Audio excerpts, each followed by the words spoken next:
D'habilitation divise les sachants. Nos équipes ont recueilli l'avis de Maître Pape Tine et Maître Abdoulaye Tine. Ils ne partagent pas la même lecture des articles 69 et 77 de la Constitution. Pape Faragning et Pape Sangoni Mbaye.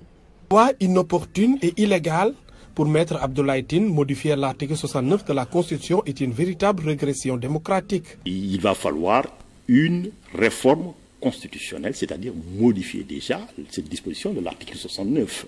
Ça poserait un véritable problème, un problème de démocratie, parce que l'âme de la démocratie, c'est le contrôle.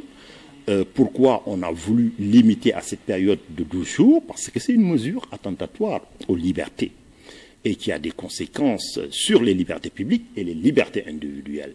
Et c'est parce que les conséquences sont lourdes sur notre vie. Contrairement à lui, Maître Pape Sen fait appel à l'article 77 de la Constitution pour justifier le projet de loi d'habilitation. Donc de ce point de vue, on ne peut pas parler d'illégalité. Parce que c'est la Constitution qui prévoit, comme je l'ai dit en son acte 77, la possibilité de donner au président de la République, par une habilitation, des pleins pouvoirs pour pouvoir prendre un certain nombre de mesures par ordonnance. Ça, c'est la loi constitutionnelle qui le dit. Maintenant, cette loi, en fait, la loi constitutionnelle stipule que cette loi d'habilitation doit être circonscrite dans le temps.